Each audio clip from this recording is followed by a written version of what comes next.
چه خوش باشد که با ایمان بمیریم، برای دوست جاویدان بمیریم. چه خوش باشد میان سنگر حق، به زیر سایه قرآن بمیریم.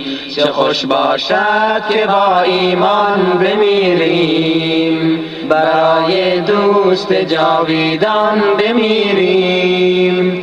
چه خوش باشد میان سنگر حق، به زیر سایه قرآن بمیریم. چه خوش باشد که چون صدیق اکبر، به راستی در ره ایمان بمیریم. چه خوش باشد عمرگونه به محراب، درون خانه رحمان بمیریم. چه خوش باشد که با ایمان بمیریم، برای دوست جاویدان بمیریم. چه خوش باشد میان سنگر حق، به زیر سایه قرآن بمیریم. چه خوش باشد که چون عثمان مظلوم، به وقت خواندن قرآن بمیریم. چه خوش باشد علی گونه به مسجد، به زیر تیغ نااهلان بمیریم.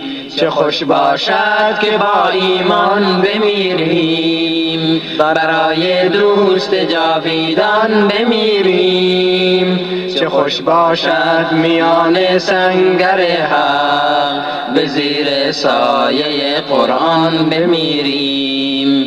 چه خوش باشد که چون صدیق اکبر، به راستی در ره ایمان بمیریم. چه خوش باشد عمرگونه به محراب، درون خانه رحمان بمیریم. چه خوش باشد که با ایمان بمیریم، برای دوست جاویدان بمیریم. چه خوش باشد میان سنگر حق، به زیر سایه قرآن بمیریم. چه خوش باشد که چون عثمان مظلوم، به وقت خواندن قرآن بمیریم. چه خوش باشد علی گونه به مسجد، به زیر تیغ نااهلان بمیریم. چه خوش باشد که با ایمان بمیریم، برای دوست جاویدان بمیریم.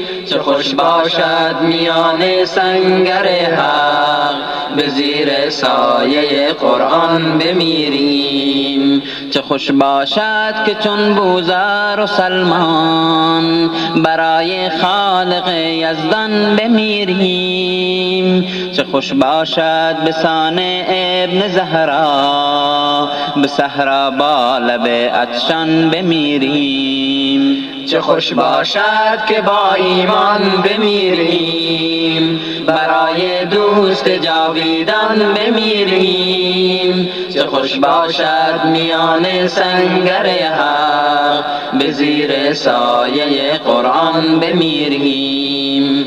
چه خوش باشد به سان ابن حنبل، برای ماندن اسلام بمیریم. چه خوش باشد که در راه شریعت، به مثل حضرت نعمان بمیریم. چه خوش باشد که با ایمان بمیریم، برای دوست جاویدان بمیریم. چه خوش باشد میان سنگر حق، به زیر سایه قرآن بمیریم. چه خوش باشد که با ایمان بمیریم، برای دوست جاویدان بمیریم. چه خوش باشد میان سنگر حق، به زیر سایه قرآن بمیریم. چه خوش باشد میان سنگر حق، به زیر سایه قرآن بمیریم.